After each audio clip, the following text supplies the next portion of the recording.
Well, good evening. It's Friday night. I'm Rick Dancer, and at the last second, we saw today that there was an arrest in Ashland area down in Southern Oregon. A man has been, he's not charged. He is, they're questioning him, may be involved with setting the fires down in the Phoenix, Medford, Ashland area. A young woman came on my page, who's one of my people on my page. And she said, my mom lost her home in that fire. And I said, will she talk to me? So we've been putting that together for you for the last 20 minutes where Annie's been running and people have been going and craziness is happening. But you're going to hear her story in a second. But I also had my good friend Garrett from over at Northwest Burgers call me and say, Rick, how do I give away things to people who are evacuees out of the wildfire? And I said, you just come on my show. That's all you got to do. You always make it easy, Rick. Thank you. You know, that's what I'm here for, to make things easy. So Garrett, tell them what you got. So I actually had a acquaintance of mine contact my family and say, hey, they're new to Oregon, which I think is incredible. And he contacted me and said, hey, I want to donate some money to you to Northwest Burgers so that you can give gift cards to families in need. And next thing I know, he sent us $300. So Rick and I, we're going to give away 6 $50 gift cards to families that are in need right now. We're open to the public. As you can see, not a lot of people here, but all of our tables are spaced 6 feet. It does not smell like a fire inside of our restaurant, which is really nice. And you know, I'm coming down in a little bit for a beer because no one's open and you're my neighbor. So Kathy's over. She's out doing laundry at somebody else's house because we're evacuees, but I'm paying for my beer. But we're going to come in and have a beer. No, you're not. Before we go to our hotel, we're now residents at the Valley River Inn. You know, I love that's where I live. So if you want to find me, just look at the Valley River Inn. So you guys, again, Garrett, Northwest Burger down here at 5th Street Public Market. Stop in. He's going to give away 6 $50 gift cards to people who have been evicted or out of their homes because of this fire situation. So go claim those as soon as possible because people are going to eat those up, literally. Yep. And Garrett, thanks for doing what you do. Okay, man. And hey, Rick, thank you for setting stuff up like this. It makes it, for someone like me that's busy, is able to still really help out. And that just means a lot to me and my family. So thanks, Rick.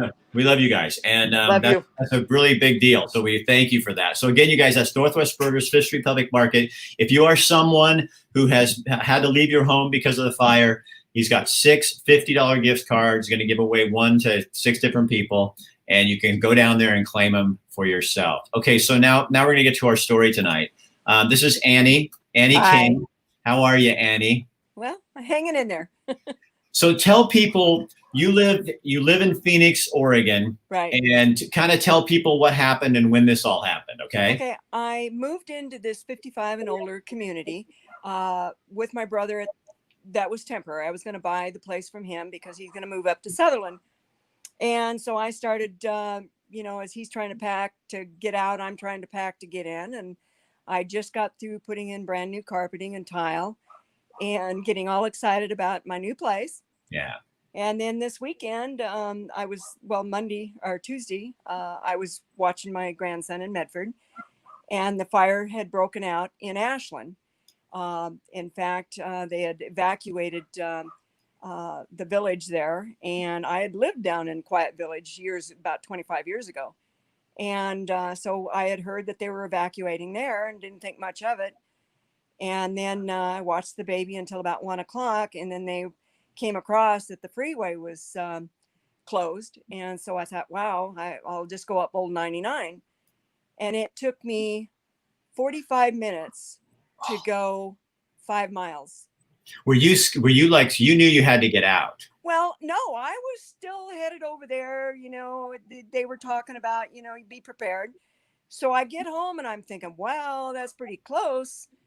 And so I'm in the house, checking things out. And then my son's mother-in-law, who lives across the freeway, posted that, hey, we have to evacuate. And I thought, oh, criminy, I'm just right across the freeway. I guess I better take this serious. And I got a suitcase and I threw it on the bed, and I'm still just kind of, and then I went outside with some of the neighbors and we were looking at how black it was. And then I'm going, okay, I'm going to go pack some stuff. And I still hadn't really, you just don't think it's going to happen to you, I You guess. really, I'm in the same boat with you. You kind of Yeah. go, how much do I take and what do I do? So you Yes. basically took a suitcase. Yeah. I threw a suitcase on my bed, and I threw some underwear and socks and the pajamas. And then I thought, okay, I'll throw some clothes in. I got through a few coat hanger clothes full. And then, of course, I got my really important stuff like my electronics, got to have that. And then I thought, it's really getting serious and really getting black. So then I went to my safe and got my important papers out, still not thinking that it was that critical. And I left my guns, my jewelry. Oh no. Yeah. And I did get one picture of my late husband and my granddaughter that had died of cancer, the two of them together on the coast. I got that, threw that in. But the rest of it, I still was in the disbelief that it was going to happen. I So, really thought when I left, I'll come back to my house. so it's gone. Oh, it's gone. When I came out, I was waiting for my brother. He was having trouble getting there. I threw one of his cats in the kennel. He had to get the other one, and I'm yelling at him, get some clothes. Let's get out of here. Meet us at my daughter's. And so I left right before he did, but there were still people standing there, and it was bothering me. So then I did get to my daughter and son-in-law's house. We met there. And then I was there probably I would say about 45 minutes. And my son called. He's a police officer in a town called Center Point, which is about 5 miles north of us. And he was helping out. There was police officers from Grants Pass, Center Point, all helping direct traffic. Because And somebody on here, I'm going to answer some questions. Somebody's on here saying, Rick, it looks like you're home. I am not home. In fact, I just read the latest report here, and it looks like EWEB is not going to get our power on until midweek next week. I'm fortunate. A friend of mine has a friend who has an Airbnb that's not rented, and this woman wants to let somebody stay in it. And so Kathy and I are going to move from the hotel we've been staying. nice. Don't you find, Annie, that people are so kind? Oh my gosh. That's what's so amazing is my grandson was able to go in there yesterday and take pictures of my motorhome that was burnt, my home that was burnt, and the whole park. It's just like somebody dropped a bomb there. And oh my gosh, the people that have been responding, hey, I've got a place to stay. I've already had several people. My daughter works at a clinic, and one of her patients gave her $40 for me to go buy some stuff. And I had 2 bags full of clothes given to me. One gal brought over a brand new pair of shoes for me, tennis shoes. And yeah, it is just amazing how the people come together to help us, down here. Now, somebody says, so somebody was arrested in connection with the fire, but somebody on here is saying that they say the person arrested wasn't the reason for starting the fire. No, the person that started the fire up there in Ashland was found dead near the source. Okay, but then I was coming home today after I'd talked to Lisa that you were going to contact me. I heard on the news, our local news here, that they had a man arrested in Phoenix for the fire. So there was another fire set there. Somebody in Phoenix posted that they saw a man setting fire and he was arrested. So now it's coming out. So what is that for you? How does that feel when you've lost everything? And it could be because of, angry especially when you see where I lived, where there was over 100 homes and they were 55 and older. And like I was telling you that my son took a break and he drove in there on his motorcycle to check it out. And he's the one that called me and said, Mom, it's gone. And what did you do? Oh, I started crying, and he was having a hard time because he knew. But he said, Mom, the hard part is is there were still so many cars there, and that's what really bothered him. There were still cars that were left in the park. So we don't know, if there was anybody, if, right now they're still searching. So we have no idea how many bodies that So, any of this. so some of your neighbors may be dead. Well, the gentleman that I was talking to that lived to the left of me, his son was gone. I realized the car wasn't there, and he didn't drive. And so I'm just hoping, but the police were coming through saying, get out of here now. There must have been about 6 police cars going through the loops. And I'm sure hoping that they would take somebody. In fact, I was talking to a gentleman at Costco. His dad lived there, and they helped him out. So they were helping people get out, but it's still scary. They haven't really been able to. So Annie, what do you take away from this? Oh, it's one thing if it's, there was no lightning or anything like that. Yes, we did have huge winds, which could have knocked power lines and stuff like that.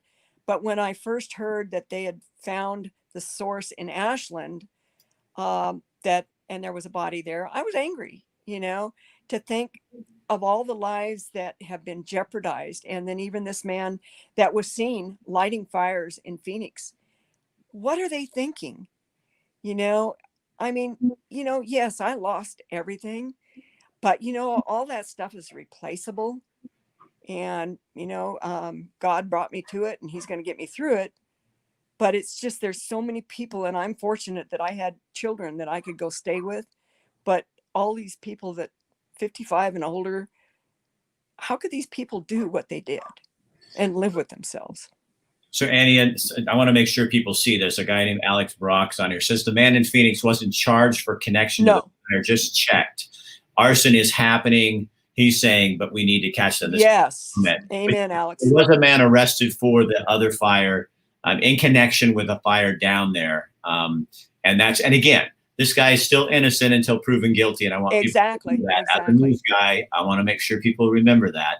I want to know on a personal level from you, what do you take away from this? Not in terms of somebody setting it or anything like that, but just you, your life, your kids. What do you take away from that? Well, I've lived to be 75 years of age, and I've been really fortunate up until really within the last 10 years that I've ever had any loss other than my mom and dad. But, losing a 8-year-old granddaughter to cancer, and then my husband, and then all of a sudden these situations, it's hard. But you know what? I have my health, and I have my family, and I have my friends. And that's what's totally gotten me through, was even perfect strangers. And my take on it is God is good, and people are awesome. And I just can't thank people enough. And I just really appreciate my daughter connecting me with you. Well, Annie, I am so glad, because I think we all need to be telling the good stories after what we've gone through with COVID and the rioting and everything going on. I think I'll talk to you about this, because I want to talk about it too. I was scared, and I will tell you, a friend of mine got me a deal. So I'm getting a deal on the room I'm staying in at the Valley River. Someone came up the other night. We were at Tap and Growler. They bought us our beer. We had dinner at Planktown the other night. They found out we were evacuees. They bought us our dinner. Ranchito Grill called me here in Springfield, and they said, Rick, come over. We're going to make you dinner tonight. You can take it to your hotel and have your dinner. And it's every little thing like that matters so much. Oh, yes. You don't. And my dear, I am nowhere near close to what you have lost. My home is still sitting there, and I'm probably going to be okay. But when we all now we're all in this club that we didn't want to be in. It's kind of when I had cancer. I didn't want to be in the cancer club, but you get cancer, you get in the cancer club. But you start to see the humanity in human beings. And that's what amazes. Right, because I was starting to doubt that there was any left prior to this fire. I was starting to wonder, and I think this fire has kind of rekindled something in us as Oregonians to say, okay, you can do this. You pull it together and you can do this. When I've called to cancel this or that, in fact, I called to cancel my cable and he says, "Oh, well, you just got it." And I said, "Yeah, but my house burnt down." So he's, "Oh, I'm so sorry." And everybody's, "Oh, I'm so sorry," just compassionate. And then it came to, "Well, what about the modem?" I said, "I'll scrape up the ashes for you." And he started laughing. He realized, Yeah, if he you said, want it I'll back, put in a work order for that. if you want it back, it's really charred. Hey, did you see and Alec Brock's on here? I don't know if you can read these, Annie. He says, "Annie, Oregon loves you." Thank you, Alex. Thank you.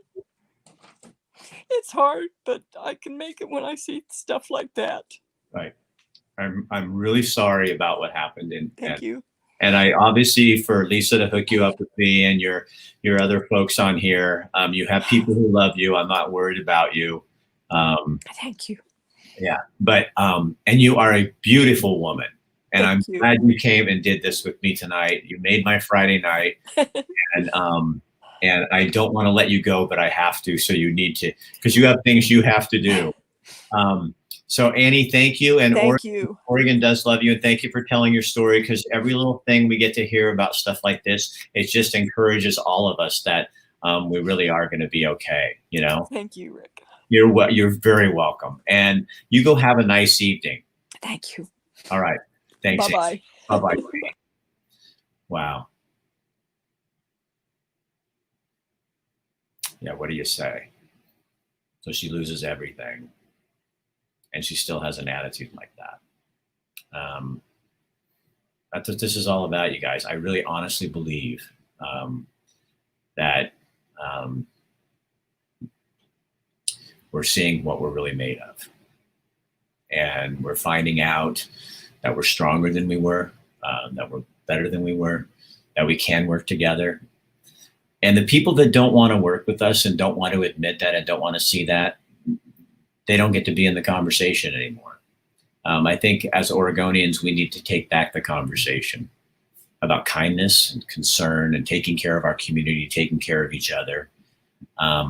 And it's not going to be easy because it's going to be a battle. We're not fighting anyone. We're battling to save our state and to save our people and to save our attitude. So again, we want to thank Annie, her family, and I really want to thank Garrett over at Northwest Burger for giving away 6 $50 gift cards to one of you. Any of you who are evacuee folks, go in there and claim it. Get in there fast to get yours. Also, I want to remind you, tomorrow, Elkhorn Brewery is they're serving free meals to anyone who is like us, an evacuee from the fire. They're giving you a free breakfast, and Stephen's come up with a great menu. And guess who's going to serve you? The Eugene Police Department. They're going to be in there serving you your meal and honoring you when they're the ones who should be honored. And then if you can't get in that one, you can run down the street to Trev's Sports Bar. Rhonda Perkins and her crew are doing the same thing. From 9 to 11, they're giving away breakfast to anybody who's an evacuee. Yeah. Don't tell me to stop hoping. Don't tell me that we don't win. It's going to get better. It's just going to get better. I'm telling you. I see all your comments here. Don't worry. Somebody's saying don't lose faith. I'm never going to lose faith. But you know what? As long as I can put stories like Annie on here, and I have people like Garrett and Buck Sanitary Service and Chris Dental and that Any Lab Test Now and the Eugene Mattress Company and all my other clients, as long as we keep doing what we do, we get to put out the power of somebody on here, Travis Bell says, the power of love. That's right. And the power of working together. And we have to push that. We have to make sure people are going to listen. And yeah, I'll leave it at that. So go through, read the comments, see what's happening on there. I'm going to go have a beer with my wife. And then thanks to Ranchito Grill, I'm going to have a nice dinner. And thanks to Valley River Center and Monique I'm going to have one last night in the motel. And thank you, Karen, for letting Kathy do her laundry at your place. And God, you could just go on and on with all the kindness and the people that have been so gracious to us. So continue to pray, because you know what? We're lucky. Annie's not as lucky. She doesn't have a home anymore. And there's a lot of people up the McKinsey that are going to drive home, and they're not going to have a home anymore. And people in the Mohawk Valley and people up in the Portland area who have lost everything. So another thing I want to remind you is they are taking donations, and I'm not sure. I think it's still at Silky Field in Springfield, where you can take things over there of what they need. You can go online, the county site, and see what's going on. But, honestly, just give them money. There's a group of people there, and there's no control over where the money goes. They can hand it out to anybody because it's not a government thing. So give them cash and let them give the need to people who need gas and all those things like that. Yeah, it's our moment. Let's show people what Oregonians really are all about. We're not about riots. We're about equality for everybody. We're about making sure that our brothers and sisters of color are represented more fairly than they are now. We are for that, but we're not about riots and violence. No, we're not about that. We do things peacefully. We do things carefully. That's what we do in Oregon. We are not about having government tell us how to do things and what to do. This is my show, so I can do this if I want. We're about telling government what it's going to do for us and how they're going to operate, because we are the people and they work for us. So that's what's going to happen in the future. And we're seeing it happen right now. And this is the beginning of a new revised Oregon, where all people will feel equal, where all people will feel part of the conversation, and the bullies don't get to own the conversation anymore. And you can question us and you can try to shut us up, but you don't win. You don't win. You can be in the conversation, but you don't get to run it. That's the Oregon that's coming. Have a good night.